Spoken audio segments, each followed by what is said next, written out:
നമ്മളിനി പോകുന്നത് അരുൺ പൂപ്പറമ്പിലേക്കാണ്. അരുൺ, ഈ കുപ്പത്ത് ചില പാളിച്ചകൾ സംഭവിച്ചു, DPRലെ പിഴവ്, അതൊക്കെ NHA തന്നെ ഇപ്പോൾ സമ്മതിക്കുന്നുണ്ടല്ലോ. മറ്റൊന്ന് ഇന്ന് രാവിലെ അവിടെ നമ്മൾ കണ്ട പ്രതിഷേധമാണ്.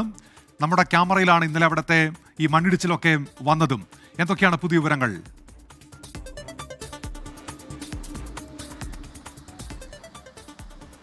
ഉന്മേഷ, കുപ്പത്തെ ജനങ്ങൾ ഉന്നയിച്ചിട്ടുള്ള അല്ലെങ്കിൽ അവർ മുന്നോട്ട് വച്ച ആശങ്ക ശരിയാണെന്ന് ദേശീയപാത അതോറിറ്റിയുടെ വിദഗ്ധ സംഘം അവിടെ എത്തി ആ എഞ്ചിനീയർമാർ ഉൾപ്പെടെ അവിടെ പരിശോധന നടത്തിയ ശേഷം അവർക്ക് തന്നെ നേരിട്ട് ബോധ്യപ്പെട്ടു. അതിൽ പലതരത്തിലുള്ള പ്രശ്നങ്ങളുണ്ട്.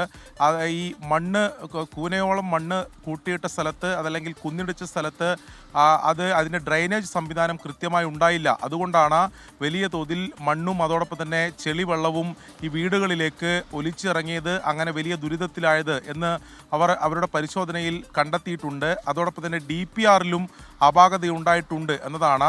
ദേശീയപാത നിർമ്മാണത്തിൻ്റെ ഭാഗമായി അവിടെ നമ്മൾ കണ്ടതാണ് ഇന്നലെ വലിയ രീതിയിൽ കുന്നിടിച്ച ഭാഗത്ത് വ്യാപകമായി മണ്ണിടിച്ചിൽ ഉണ്ടായിട്ടുണ്ട്.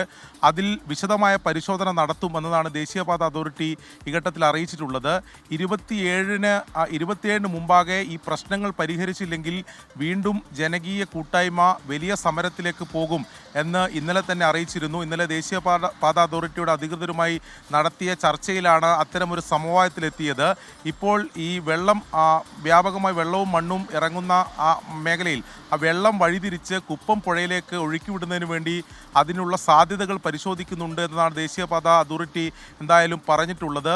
അത് കണ്ടു തന്നെ അറിയണം ഇനി എത്രത്തോളം പ്രായോഗികമാകും. ഈ പറഞ്ഞ ഒരാഴ്ചക്കുള്ളിൽ ഈ പ്രശ്നങ്ങൾ എങ്ങനെ പരിഹരിക്കും എന്നുള്ളത്, ആ കാര്യത്തിൽ എന്ത് തീരുമാനമുണ്ടാകും എന്ന കാര്യത്തിൽ അറിഞ്ഞിട്ട് വേണം കൂടുതൽ പ്രതിഷേധങ്ങൾ സംഘടിപ്പിക്കാൻ അല്ലെങ്കിൽ അത്തരം തീരുമാനത്തിലേക്ക് പോകാൻ എന്നതാണ് നാട്ടുകാർ പറയുന്നത്.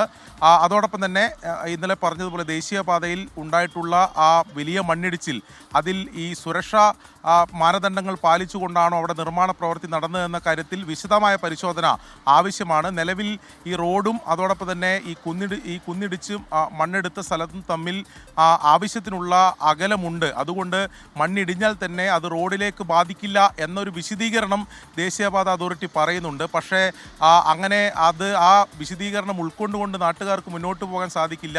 നൂറുകണക്കിന് വാഹനങ്ങൾ കടന്നു പോകുന്നൊരു മേഖലയാണ്. എന്തായാലും വ്യാപകമായ പ്രതിഷേധം ഈ കാര്യത്തിലുണ്ട്. ഇന്ന് DYFIയുടെ പ്രതിഷേധം ഉണ്ടായിരുന്നു.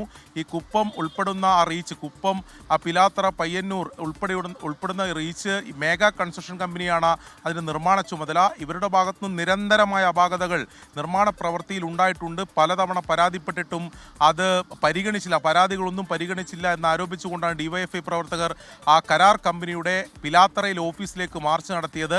ആ മാർച്ചിനൊടുവിൽ ആ ഓഫീസിലെ ചില്ലുകൾ, വാതിലിൻ്റെ ചില്ലുകൾ ഉൾപ്പെടെ അടിച്ചു തകർക്കുകയും ആ ഓഫീസിന് അകത്ത് ഏറെ നേരം ഉപരോധിക്കുകയും ചെയ്തു. എന്തായാലും ഇന്ന് 4 മണിക്കുള്ളിൽ ഈ പിലാത്തറയിലെ അവിടെ സർവീസ് റോഡ് നിർമ്മിച്ചതുമായി ബന്ധപ്പെട്ട വെള്ളക്കെട്ട് രൂപപ്പെട്ടിരുന്നു. അവിടുത്തെ പ്രശ്നങ്ങൾ പരിഹരിക്കും. മറ്റ് ആശങ്കകളെല്ലാം പരിഹരിക്കാൻ പ്രത്യേക ടീമിനെ തന്നെ നിയോഗിച്ചിട്ടുണ്ട് എന്ന ഒരു വിശദീകരണം കരാർ കമ്പനി നൽകിയിട്ടുണ്ട്. ഇതൊന്നും പരിഹരിക്കപ്പെട്ടില്ലെങ്കിൽ കൂടുതൽ ജനകീയ പ്രതിഷേധങ്ങൾക്ക് കണ്ണൂരിലെ ഈ മേഖല, പ്രത്യേകിച്ച് കുപ്പം, പയ്യന്നൂർ വരുന്ന മേഖല സാക്ഷിയാവും എന്ന് തന്നെയാണ് നമുക്കിപ്പോൾ പറയാൻ സാധിക്കുക. ശരി, അരുൺ പൂപ്പറമ്പയാണ് വാർത്തയുടെ കൂടുതൽ വിവരങ്ങൾ നൽകിയത്.